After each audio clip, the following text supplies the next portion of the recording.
ಇನ್ನು ಸಿದ್ದರಾಮಯ್ಯರ ಸಚಿವ ಸಂಪುಟದಿಂದ ಮಹತ್ವದ ನಿರ್ಣಯ. 60 ಕ್ರಿಮಿನಲ್ ಪ್ರಕರಣ ವಾಪಸ್ಗೆ ನಿರ್ಧಾರವನ್ನ ಮಾಡಿಕೊಳ್ಳಲಾಗಿದೆ. ವಿವಿಧ ಠಾಣೆಗಳಲ್ಲಿ ದಾಖಲಾಗಿದ್ದ ಪ್ರಕರಣಗಳು 60 ಕೇಸ್ ವಾಪಸ್ ಪಡೆಯಲು ಸಂಪುಟ ಸಭೆ ಒಪ್ಪಿಗೆಯನ್ನು ಸೂಚಿಸಿದೆ. ಸಿದ್ದು ಸಂಪುಟದಿಂದ ಮಹತ್ವದ ನಿರ್ಣಯ, ಐತಿಹಾಸಿಕ ನಿರ್ಣಯ ಅಥವಾ ಐತಿಹಾಸಿಕ ತೀರ್ಮಾನ ಅಂತಾನೂ ಹೇಳ್ಬೋದು. 60 ಕ್ರಿಮಿನಲ್ ಪ್ರಕರಣ ಒಂದೆರಡಲ್ಲ, ವಾಪಸ್ಗೆ ನಿರ್ಧಾರ. ವಿವಿಧ ಪೊಲೀಸ್ ಠಾಣೆಗಳಲ್ಲಿ ದಾಖಲಾಗಿದ್ದ ಪ್ರಕರಣಗಳು 60 ಕೇಸ್ ವಾಪಸ್ ಪಡೆಯೋದಕ್ಕೆ ಸಂಪುಟ ಸಭೆ ಒಪ್ಪಿಗೆಯನ್ನು ಸೂಚಿಸಿದೆ. ಆದರೆ ಯಾವ ಪ್ರಕರಣಗಳು? ರೈತರ ಮೇಲಿನ ಕೇಸ್ ವಾಪಸ್ ಪಡೆದ್ರ? ಕನ್ನಡ ಪರ ಹೋರಾಟಗಾರರ ಮೇಲಿನ ಕೇಸ್ ವಾಪಸ್ ಪಡೆದ್ರ?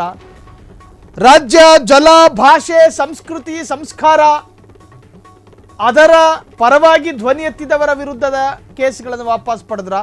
ಬ್ರೀಫಿಂಗ್ ವೇಳೆ ಮಾಹಿತಿ ನೀಡದ ಸಚಿವ ಎಚ್.ಕೆ. ಪಾಟೀಲ್, ಕಾನೂನು ಸಚಿವರು. ಸಿದ್ದು ಸಂಪುಟದಿಂದ ಮಹತ್ವದ ನಿರ್ಣಯ, ರಾಜ್ಯದ 60 ಕ್ರಿಮಿನಲ್ ಪ್ರಕರಣ ವಾಪಸ್ಗೆ ನಿರ್ಧಾರ. ಆ 60 ಕ್ರಿಮಿನಲ್ ಪ್ರಕರಣ ಹೆಂಗಿರಬೇಕು ಅನ್ನೋದಕ್ಕೂ ನಿಯಮಗಳಿದ್ದಾವೆ. ಈ ಹಿಂದೆ ಹಳೆ ಹುಬ್ಬಳ್ಳಿಯ ಗಲಭೆ ಪ್ರಕರಣನ ವಾಪಸ್ ಪಡ್ಕೊಂಡಿದ್ರು ಅಂತ ಸಿದ್ದು ಸರ್ಕಾರವನ್ನು ವಿಪಕ್ಷದವರು ವಾಚಾಮಗೋಚರವಾಗಿ ಖಂಡಿಸಿದ್ರು, ಬೈತಾ ಇದ್ರು.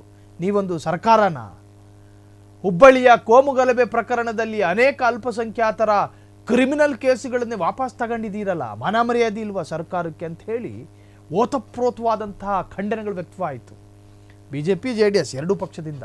ಆದರೆ ಈಗ ಸಂಪುಟ ಸಭೆ ಒಂದು ನಿರ್ಣಯ ತೆಗೆದುಕೊಂಡಿದೆ. ಅದು ಕೇವಲ ಕಾಂಗ್ರೆಸ್ಸಿಗೆ ಮಾತ್ರ ಸೀಮಿತ ಅಲ್ಲ. BJP ಸರ್ಕಾರ ಇದ್ದಾಗಲೂ ಕೂಡ ಈ ಥರದೊಂದು ನಿರ್ಣಯಗಳು ಆಗಾಗ ರಾಜ್ಯ ಸರ್ಕಾರ ತೆಗೆದುಕೊಳ್ಳಬಹುದು. ಅದಕ್ಕೆ ಅದರಂತಹ ಹಕ್ಕುಗಳಿದ್ದಾವೆ.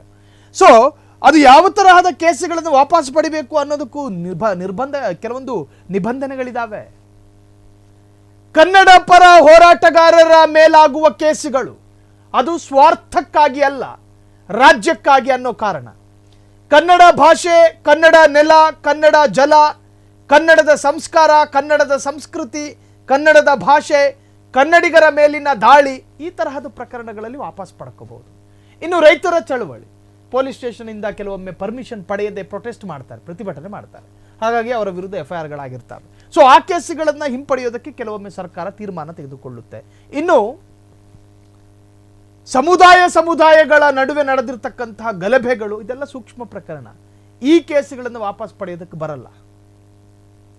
ಸೊ ಹಾಗಾದರೆ 60 ಕೇಸುಗಳು, ನಾನಾ ತರಹದ ಠಾಣೆಗಳಲ್ಲಿ ದಾಖಲಾಗಿರ್ತಕ್ಕಂಥ 60 ಕೇಸುಗಳು ವಾಪಸ್ ಪಡೆಯೋದಕ್ಕೆ ಸಿದ್ದು ಸಚಿವ ಸಂಪುಟ ಮಹತ್ವದ ನಿರ್ಣಯ ಅಥವಾ ತೀರ್ಮಾನವನ್ನ ತೆಗೆದಿದೆ. ಕ್ಷಣ ಕ್ಷಣದ ಸುದ್ದಿಗಳಿಗಾಗಿ ಫ್ರೀಡಂ ಟಿವಿ ಸಬ್ಸ್ಕ್ರೈಬ್ ಮಾಡಿ, ಲೈಕ್ ಮಾಡಿ ಹಾಗೂ ಫಾಲೋ ಮಾಡಿ. ಹೊಸ ಸುದ್ದಿಗಳ ನೋಟಿಫಿಕೇಶನ್ಗಾಗಿ ಬೆಲ್ ಐಕಾನ್ ಮೇಲೆ ಕ್ಲಿಕ್ ಮಾಡಿ.